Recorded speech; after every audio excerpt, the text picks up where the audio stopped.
Hello everyone, welcome back to the class. तो आज के इस क्लास में हम लोग चैप्टर 4 क्लास 7 साइंस चैप्टर 4 को आगे कंटिन्यू करने वाले हैं। कल हमने पढ़ा था चैप्टर 4 का फर्स्ट पार्ट जो था वो पढ़ा था, उसमें हमने थर्मोमीटर के बारे में पढ़ा था और आज हम लोग इसका नेक्स्ट पार्ट स्टार्ट करने वाले हैं। तो चलिए स्टार्ट करते हैं।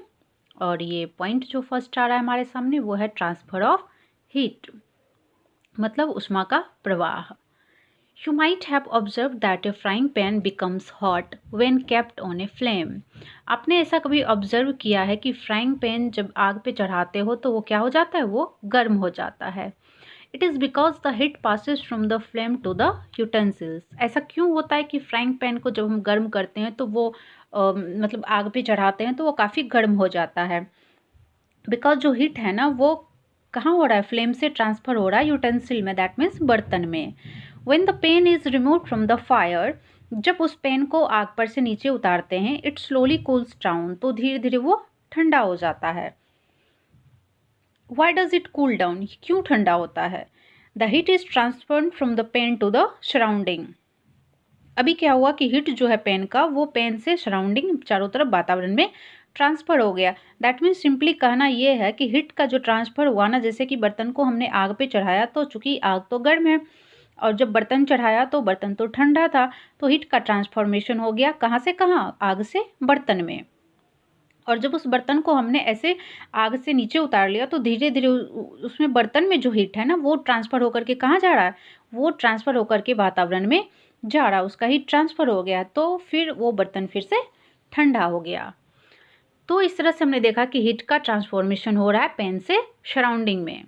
So you can understand that is in both case the heat flows from a hotter object to a colder object. तो कंक्लूजन ये निकलता है ना दोनों सिचुएशन में कि हीट का ट्रांसफॉर्मेशन जो है ना एक गर्म चीज़ से ठंडे चीज़ में हो रहा है, तो यही कंक्लूजन निकल रहा है। इनफैक्ट हाँ, in all cases heat flows from A hotter object into colder object. तो लेटेस्ट जो कंक्लूजन निकला ना लास्ट में, तो वो यही है कि हीट का ट्रांसफॉर्मेशन हमेशा हॉट टू कोल्ड होता है। ठीक है, अब फिर से एक एक्टिविटी दिया हुआ है 4.6, तो देखते हैं क्या करना है इस एक्टिविटी में। टेक ए रॉड और flat strip of a metal, कह रहा है कि एक रॉड या फ्लैट स्ट्रिप लीजिए मेटल का या एल्युमिनियम या आयरन का हो सकता है। Fix a few small wax pieces on the rod.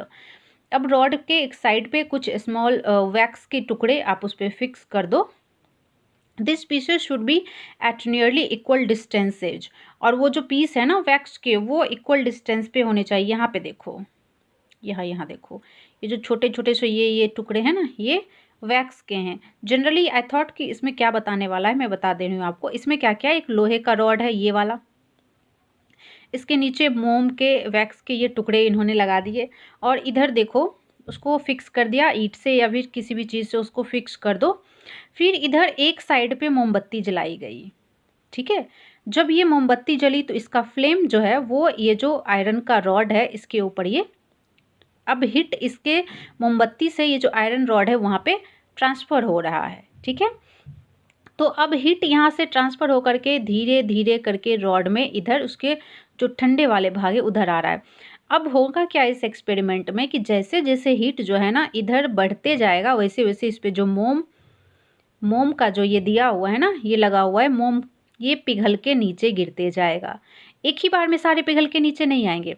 जैसे जैसे हीट का ट्रांसफॉर्मेशन यहाँ से यहाँ पे ट्रांसफ़र होते जाएगा वैसे वैसे ये मोम झड़ के नीचे गिरते जाएगा उस रॉड से। ठीक है, तो कंक्लूजन ये निकल रहा है कि ट्रांसफर्ड हीट जो ट्रांसफ़र हुआ from the end nearest to the flame to the other and.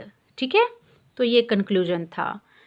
The process by which heat is transformed from the hotter end to the colder end of an object is known as conduction। तो ये जो प्रक्रिया है कि transformation जो heat का हो रहा है कोल्डर हॉटर ऑब्जेक्ट से कोल्डर की ओर हो रहा है, ये प्रक्रिया क्या कहलाई, ये कंडक्शन कहलाई। ठीक है, in solids generally the heat is transferred by the process of conduction. जितने भी सॉलिड ऑब्जेक्ट होते हैं ना जनरली उसमें हीट का ट्रांसफॉर्मेशन कंडक्शन के द्वारा ही होता है। Do all substances conduct heat easily. अब पूछ रहा है कि भाई क्या सारे सब्सटेंसेस जो हैं वो ईजिली हीट को कंडक्ट करते हैं। You must have observe that the metallic pan for cooking has a plastic और वुडन हैंडल। आपके घरों में जो बर्तन होंगे, यूटेंसिल्स होंगे, आपने ज़रूर देखा होगा कि उनके ऊपर प्लास्टिक के या फिर वुडन के हैंडल, लकड़ी के हैंडल लगे हुए होंगे। Can you lift a hot pan by holding it from the handle without getting hurt. अगर कोई यूटेंसिल है जिसके ऊपर हैंडल लकड़ी का या प्लास्टिक का नहीं लगा हुआ है, तो क्या आप बिना हर्ट हुए, बिना चोट खाए, मतलब आपका हाथ जले नहीं और बर्तन को आग पर से नीचे उतार सकते हो? बिल्कुल ऐसा नहीं हो सकता है। आपका हाथ जलेगा ही, हीट का ट्रांसफॉर्मेशन उस बर्तन से आपके हाथ में होगा। इसीलिए जितने भी किचन यूटेंसिल्स होते हैं मोस्टली उनके ऊपर, जो कि आग पे चढ़ाए जाते हैं, उनके ऊपर हैंडल पे वो प्लास्टिक या फिर वुडन के की चीज़ें लगी हुई होती हैं, जिससे हीट का ट्रांसफॉर्मेशन ना हो और हम लोग ईजिली किचन के जो बर्तन वगैरह हैं आग पर से उतार सकें। अब एक्टिविटी दिया हुआ है फिर से 4.7। वो क्या है ना कि मतलब एक्टिविटी से फुल ऑफ चैप्टर है। एक्टिविटी करना भी चाहिए, एक्टिविटी करोगे, खुद से करोगे तो इजी होगा ना आपको सीखने में, समझने में। और एक्टिविटी के थ्रू अगर कोई चीज़ आप सीख रहे हो ना, तो मेरा ऐसा थॉट है कि आप उसे कभी नहीं भूलोगे। तो चलो देखते हैं activity. Heat water in a small pan और ए बीकर। पानी को गर्म करो किसी स्मॉल पेन में या फिर बीकर में। Collect some articles such as a steel spoon. कुछ चीज़ों को कलेक्ट करो, जैसे कि स्टील का चम्मच, प्लास्टिक का स्केल, पेंसिल, डिवाइडर, इन सब चीज़ों को कलेक्ट करो। अब क्या करना है कि एक एक करके इन चीज़ों को, वो जो पानी अपने पैन में गर्म किया है ना, उसमें डालते जाओ। ठीक है। Wait for a few minutes. हाँ, कुछ मिनट के लिए अब वेट करो। Touch the other end enter your observation in table 4.3। अब नीचे जो टेबल दिया हुआ है देखो। हाँ, इसमें जो आर्टिकल हमने कलेक्ट किया था, यहाँ पे देखो स्टील स्पून है, उसके बाद यहाँ पे हम लोग स्केल कलेक्ट किए थे, डिवाइडर कलेक्ट किए थे, वो सारी चीज़ों को देखना है। ठीक है। उसके बाद इस कॉलम को कंप्लीट करना है। कैसे? बारी बारी से सारी चीज़ों को डालो एंड ऑब्जर्वेशन को उसमें लिखो। दैट मीन्स अगर वो यूटेंसिल जो हमने डाला है, पैन जो पानी गर्म किया, उसमें अगर प्लास्टिक स्केल डालते हो तो वो गर्म नहीं होगा, बट स्टील का चम्मच डालोगे तो वो गर्म हो जाएगा। क्यों? क्योंकि हीट का ट्रांसफॉर्मेशन उसमें हो रहा है। तो वही चीज़ें देखनी है कि वही कुछ ऑब्जेक्ट में हीट का ट्रांसफॉर्मेशन हो रहा है, कुछ में नहीं हो रहा है, तो क्यों नहीं हो रहा है, तो वही आगे हम लोग पढ़ने वाले हैं। The material which allow heat to pass through them easily are conductors. वैसी चीज़ें जो खुद से होकर के हीट को आसानी से अलाउ करती हैं पास करने के लिए, गुजरने के लिए, तो उनको इंसुलेटर्स कहा जाता है। एग्जाम्पल के तौर पे क्या आ गया? एल्युमिनियम हो गया, आयरन हो गया एंड कॉपर हो गया। ये सब क्या हुए? कंडक्टर्स हुए, बिकॉज इससे हीट आसानी से इजिली पास हो जाता है। The materials which do not allow heat to pass through them easily are poor conductors। तो वैसे materials जो हीट को easily खुद से होकर के पास होने नहीं देते हैं, वो पुअर कंडक्टर्स कहलाते हैं। Such as plastic and wood, जैसे कि प्लास्टिक एंड वुड। इसीलिए तो बर्तनों के हैंडल में प्लास्टिक एंड वुड की चीज़ें लगी हुई होती हैं, है ना। तो पुअर कंडक्टर्स को आप इंसुलेटर्स भी कह सकते हो, इंसुलेटर्स कहा जाता है उनको। तो कुल मिला के कंक्लूजन ये निकला कि जिससे हीट फ्लो होता है वो क्या कहलाया? कंडक्टर कहलाया। जिससे हीट नॉट फ्लो होता है, मतलब हीट का फ्लो नहीं होता है, वो क्या कहलाया? इंसुलेटर कहलाया। ठीक है, आगे बढ़ते हैं। The water and air are poor conductors of heat. हाँ, ये एक जानने वाली बात है कि भाई वाटर एंड एयर जो होते हैं ना, वो पुअर कंडक्टर होते हैं हीट के। दैट मीन्स वो इंसुलेटर होते हैं। दैट मीन्स उससे हीट का ट्रांसफॉर्मेशन नहीं होता, हीट पास नहीं होता है उसके थ्रू। ठीक है। Then how does the heat transfer take place in this substance. तो कैसे हीट का ट्रांसफ़र होता है किसी पदार्थ में? ठीक है, ऐसे पदार्थों में। तो फिर से एक्टिविटी चलो करके देखते हैं। Take a round bottom flask. एक राउंड बॉटम वाले फ्लास्क लो। अगर if flask is not available, अगर फ्लास्क नहीं है तो एक बीकर भी आप यूज़ कर सकते हो। अब इसमें क्या करना है? Fill it 2/3 with water. इसका 2/3 भाग इसमें पानी भर दो। ठीक है। Place it on a tripod. इसे एक ट्राईपॉड के ऊपर प्लेस करो, रखो। और make some arrangement to place the flask in such a way that you can heat it by placing a candle below it. Tripod है तो उसके ऊपर रखो या फिर कुछ ऐसी चीज़ें रखो, उस अरेंजमेंट करो जिसमें कि ऊपर में वो फ्लास्क रखो और नीचे से एक मोमबत्ती डालनी है जिसको जलाना है और उस फ्लास्क को गर्म करना है। Wait till the water in the flask is still. ठीक है, तब तक वेट करो जब तक वाटर जो फ्लास्क का है वो बिल्कुल ठहर जाए।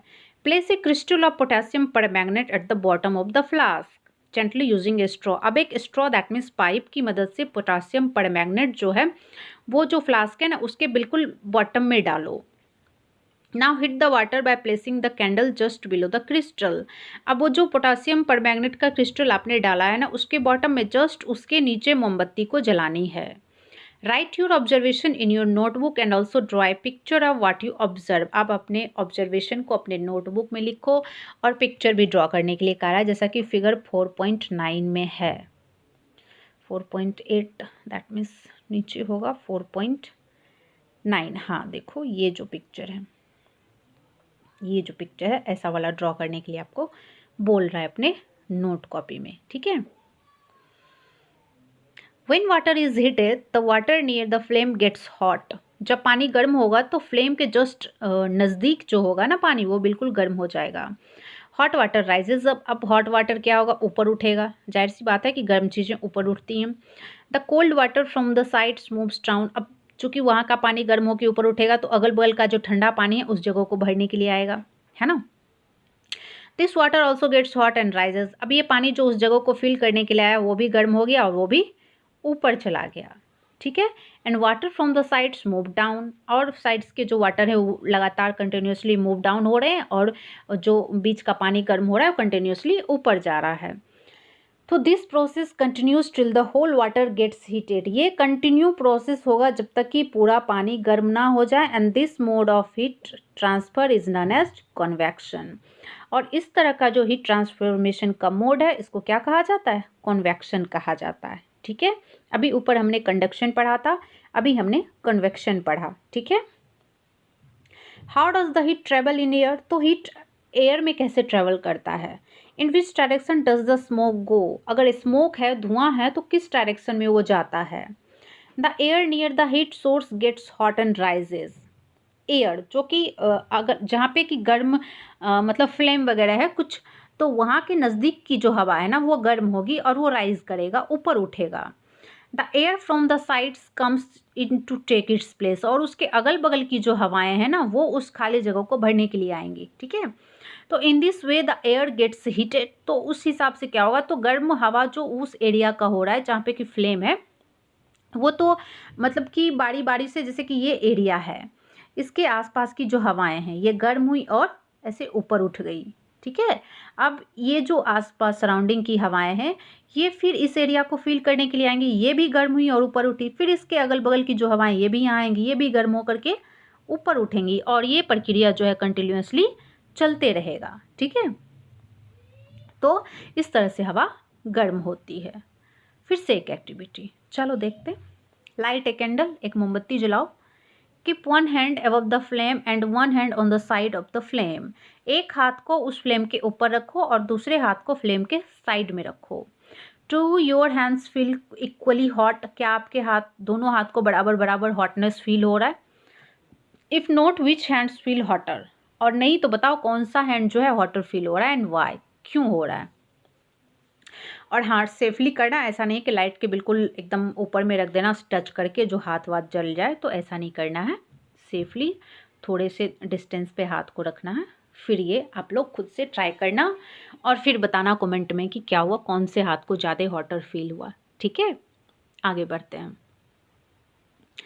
देखो यहाँ पे किया है 4.10 में वही एक्टिविटी किया। एक हाथ को साइड में ऐसे रखना है जैसे इसने रखा है ना, केयरफुली आपको भी अपने हैंड्स को वैसे ही मोमबत्ती के लाइट के ऊपर रखना है। ठीक है, notice that towards the top the air gets heated by convection, therefore the hand above. Oh no, इसमें तो कंक्लूजन भी बता दिया। चलो कोई बात नहीं, जान भी लेते हैं। तो टॉप पे जो हाथ है ना, मोमबत्ती के ऊपर जो हाथ है, तो वो वाला जल्दी गर्म होगा बिकॉज एयर जो है ना वहाँ का गर्म होकर के ऊपर उठेगा, तो उस हाथ को जल्दी गर्मी का महसूस होगा। और बगल में जो हाथ है उसको उतनी गर्मी नहीं महसूस होगी बिकॉज उधर की हवाएं फिर से उस जगह को भरने के लिए आएंगी। तो there is no convection and air does not feel as hot as the top. तो उतना फील नहीं होगा, दूसरे जो साइड में हैंड है उसको उतना फील गर्मी नहीं होगा जितना कि ऊपर में जो हाथ है उसको फील होगा। ठीक है। The people living in the coastal areas experience and interesting phenomena. जो तटीय क्षेत्रों में जो लोग रहते हैं ना, उनको मतलब कुछ इंटरेस्टिंग सा फील होता है during the day, that means दिन के समय में। The land gets heated faster than the water. जमीन जो है, जमीन वाली जो जगह है वो पानी वाली जो जगह है ना उससे ज़्यादा गर्म होती है, ज़्यादा तेज़ी से गर्म होती है। The air over the land becomes hotter and rises up. चूँकि अब ज़मीन वाली जो जगह है वो काफ़ी गर्म हो रही है, तो दैट मीन्स गर्म होगी तो उसके ऊपर जो हवाएं होंगी वो भी गर्म होंगी और वो ऊपर उठेंगी, है ना। The cooler air from the sea rushes in towards to land to take its place. अभी जैसे कि ये लैंड एरिया है, ठीक है, और ये सी एरिया है, ठीक है। अभी डे टाइम है, दिन के समय में यहाँ की जो हवाएं हैं वो गर्म हो गई और ये ऊपर उठी, सारी हवाएं यहाँ की ऊपर उठी। तो ये तो जगह खाली हो गया, ये जगह पूरा खाली होगा क्योंकि यहाँ की हवाएं ऊपर उठी हैं। तो इधर की जो हवाएं हैं ना इस जगह को भरने के लिए आएंगी, ठीक है। ये समुद्र की जो हवाएं हैं वो जो जगह खाली हो गया है, गर्म होके ऊपर हवाएं उठ गई, उसको भरने के लिए आएंगी, ठीक है। तो इस तरह से कंप्लीटली ये साइकिल चलते जाएगा, ये प्रक्रिया होती रहेगी। तो the air from the sea is called the sea breeze. तो उसको उस टाइम को क्या कहेंगे हम लोग? सी ब्रीज कहेंगे। जो समुद्र की हवाएं आएंगी ना उस एरिया को फिल करने के लिए, जो कि एरिया खाली हो चुका है, जहाँ की हवाएं गर्म होकर के ऊपर चली गई हैं, ठीक है। To receive the cooler sea breeze, the windows of the houses in coastal areas are made to face the sea. तो चूंकि ठंडी हवाएं चाहिए होती हैं तो जो कोस्टल एरियाज में घर होते हैं ना उसके विंडोज उस साइड पे होते हैं जिधर मतलब सी समुद्र होता है ना उस साइड पे होते हैं। इन रात में जो होता है ना बिल्कुल इसका उल्टा हो जाता है। At night it is exactly the reverse. Night के समय बिल्कुल रिवर्स हो जाता है, जैसा कि अभी ने पढ़ा कि ये लैंड, सॉरी, हाँ, ये लैंड है और ये सी है। तो रात के टाइम पे क्या होता है कि ये गर्म होता है, दिन के टाइम पे ये लैंड जल्दी गर्म हुआ था और इसकी हवाएं ऊपर उठी थी, बट रात के टाइम में ये जल्दी गर्म होगा और इसकी हवाएं ऐसे ऊपर उठेंगी। और फिर इस जगह को फील करने के लिए कौन आएगा? ज़मीन के इधर से हवाएं आएंगी इस जगह को फील करने के लिए, ठीक है। तो रात में हो गया इसका उल्टा। तो ये जो प्रक्रिया हुई ना इसको लैंड ब्रीज कहते हैं, ठीक है। When we come out in the sun, जब हम सूर्य की रोशनी में बाहर आते हैं, we feel warm, हमें गर्मी महसूस होती है। How does the heat from the sun reach us? तो सूर्य जो उतना काफ़ी दूर है वहाँ से गर्मी हमारे पास कैसे पहुँचती है? It cannot reach us by conduction or convection. अभी जो हमने ऊपर conduction and convection पढ़ा है तो ये दो प्रोसेस तो इम्पॉसिबल है कि इतनी सारी गर्मी उतने दूर से हमारे पास तक आए, ठीक है। As there is no medium, because इसके बीच में मीडियम नहीं है। Such as air is most part of the space between the earth and the sun. हम लोग जानते हैं कि एयर जो है ना वो सन एंड अर्थ के बीच में जो स्पेस है उसमें मोस्टली पार्ट एयर का ही रहता है। From the sun the heat comes to us by another process known as radiation. तो अभी तीसरा प्रोसेस है, ये जो सन से हीट जो हमारे पास तक पहुंचती है वो रेडिएशन के थ्रू पहुंचती है, ठीक है।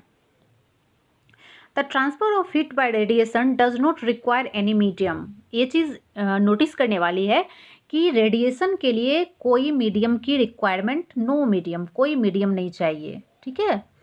रेडिएशन के लिए कोई माध्यम की आवश्यकता नहीं होती है, ठीक है। It can take place whether a medium is present or not. Medium present है फिर भी ये होगा, नहीं प्रेजेंट है फिर भी होगा।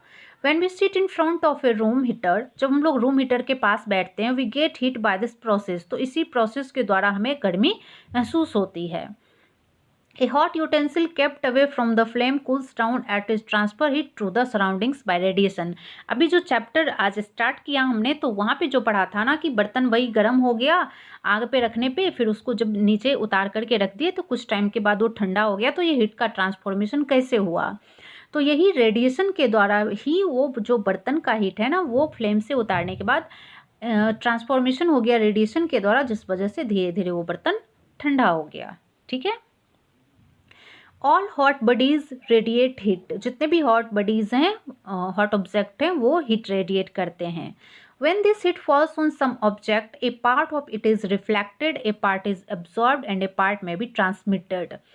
जब हिट फॉल होता है किसी ऑब्जेक्ट पे तो कोई पार्ट रिफ्लेक्ट भी हो सकती है, कुछ पार्ट उसका एब्जॉर्ब कर लिया जाता है उस ऑब्जेक्ट के द्वारा, और कुछ जो पार्ट होते हैं ना वो ट्रांसमिट हो जाते हैं. ठीक है.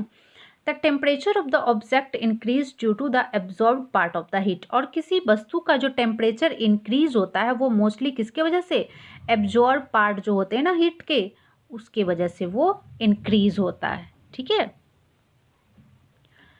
Why are you advised to use an umbrella when you go out in the sun? तो अभी कह रहा है कि भाई अगर आप सूर्य की रोशनी में जा रहे हो तो क्यों एडवाइस करते हो कि छाता लेकर के जाओ, क्यों एडवाइस करते हो? तो बताना आप लोग कमेंट में क्यों एडवाइस करते हो, छाता लेके क्यों जाना चाहिए सनलाइट में. अब है kinds of clothes we wear in summer and winter. मतलब समर एंड विंटर में हम लोग किस प्रकार के कपड़े पहनते हैं. You know that in summer we prefer light coloured clothes. हम लोग जानते हैं कि समर जो टाइम चल रहा होता है, समर सीजन, उस टाइम में हम लोग लाइट कलर्ड कपड़े पहनते हैं, एंड विंटर में यूजुअली डार्क कलर के कपड़े पहनते हैं. वाई, ऐसा क्यों होता है? तो फिर से एक्टिविटी चलो देखते हैं, फिर उसको समझाएंगे. Take two identical tin cans. तो टीन कैंस लो, paint the out surface of one black. अब टीन कैन जो एक है उसका आउटर सरफेस को ब्लैक से पेंट करो और दूसरा जो टीन कैन है उसको वाइट से पेंट करो. Pour equal amount of water in each and leave them in the midday sun for about an hour. अब जो टीन कैन आपने दो लिया है, एक ब्लैक वाला, एक ये ब्लैक है और एक वाइट है. ठीक है. ये टीन कैन है, इसको आपने कलर किया. अब इसको सूर्य की रोशनी में 1 घंटे तक आप इसको रख दो और इसमें कुछ वाटर डाल दो कुछ अमाउंट में. ठीक है. तो अब दोनों जो वाटर जो डाला 1 घंटे के बाद, दोनों में जो टेम्परेचर है ना वाटर का, उसको मेज़र करो. Do you find any difference in the temperature? क्या कोई डिफरेंस मिल रहा है इसके टेम्परेचर में? In which can is the water warmer. किस कैन का, अभी देखो यहाँ पे 2 कैन है, ये ब्लैक से पेंटेड है, ये वाइट है. तो किस कैन का पानी ज़्यादा गर्म होगा? You can feel the difference when the touching water into 2 cans. आप इसको छू करके इसको फील कर सकते हो. ठीक है. तो फिर से एक एक्टिविटी, फिर से एक्टिविटी है 4.11. हाँ, तो ये आप लोग करके देखना, फिर बताना कमेंट में कि मतलब सारा कुछ मुझे ही नहीं बताना है, आप लोग को भी कुछ करना है एक्टिविटी. तो आप लोग करके बताना कि ब्लैक वाले टीन का वाटर ज़्यादा गर्म है या फिर वाइट वाले टीन का वाटर ज़्यादा गर्म हुआ सूर्य की रोशनी में रखने के बाद. ठीक है. 4.11 fill the 2 cans used in activity 10 with the same amount of hot water at the same temperature. अब कह रहा है कि भाई गर्म पानी रखो, वो जो 2 कैन अपने पेंट किए हैं ना उसमें बारी बारी से गर्म पानी रखो. ठीक है. And the temperature mostly 60 degree centigrade रहना चाहिए. Leave the cans in a room और इन ए शेड. अब धूप में नहीं रखना, चूँकि गर्म पानी आपने उसमें डाला है, तो अब दूसरी एक्टिविटी करनी है, उसे छायादार जगह पे रख दो. Note the temperature of water after 10 to 15 minute. अब 10 से 15 मिनट के बाद दोनों टीन कैन का जो वाटर है उसके टेम्परेचर को नोट करो. Does the temperature of water in both the cans fall by the same amount. क्या टेम्परेचर जो दोनों कैन में वाटर है उसका जो टेम्परेचर डाउन हुआ है तो सेम अमाउंट में हुआ है. Do these activities suggest to you the reason why it is more comfortable to wear white or light color clothes in the summer and dark color clothes in the winter? ये जो 2 activity आपको करवाया गया ना, वो इसलिए करवाया गया ताकि आपको पता चल जाए कि क्यों हमें समर्स में लाइट कलर कपड़े पहनने हैं एंड विंटर्स में डार्क कलर कपड़े पहनने हैं. ठीक है. तो अब भाई कंक्लूजन की बारी आती है कि क्यों पढ़ने. एक्टिविटीज़ तो बहुत हो गई, कंक्लूजन क्या निकला, क्यों हमें डार्क कलर क्लॉथ जो है वो विंटर में एंड लाइट कलर क्लॉथ जो है वो समर में पहनने चाहिए. तो चलिए देखते हैं. इसका रीज़न ये है कि dark surface absorb more heat. Dark surface जो होते हैं ना वो हीट को ज़्यादा एब्जॉर्ब करते हैं, and therefore we feel comfortable with dark colour clothes in the winter. और विंटर्स में तो हमें हीट चाहिए होता है, हमको बॉडी को गर्म रखना होता है, इसलिए हम लोग विंटर्स में डार्क कलर क्लॉथ्स वेयर करते हैं. एंड इसी के अपोजिट होता है लाइट कलर्ड क्लॉथ जो होते हैं ना, रिफ्लेक्ट करते हैं, मोस्टली ये रिफ्लेक्ट करते हैं हीट को। देयरफॉर हम जब गर्मी में लाइट कलर के कपड़े पहनते हैं ना तो हम ज़्यादा कंफर्टेबल महसूस करते हैं, हमें गर्मी कम लगती है, इसलिए गर्मी के टाइम में लाइट कलर के कपड़े को प्रेफर करना चाहिए। अब एक मोस्ट लास्ट थिंग आता है, वो है कि woollen clothes keep us warm in winter. Winter season में वुलन कपड़े पहनते हैं तो वो हमें गर्म रखते हैं। जाहिर सी बात है, सारे लोग यूज़ करते हैं इसको, तो क्यों करते हैं देखते हैं। In the winter we use woollen clothes. Winters में हम लोग वुलन क्लॉथ्स यूज करते हैं। Wool is a poor conductor of heat.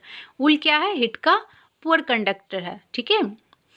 More ever there is air trapped in between the wool fibres. उसके अलावा उसके जो वुलन फाइबर्स होते हैं ना, उनके बीच में एयर ट्रैप्ड रहता है, हवा भरी हुई रहती है, ठीक है।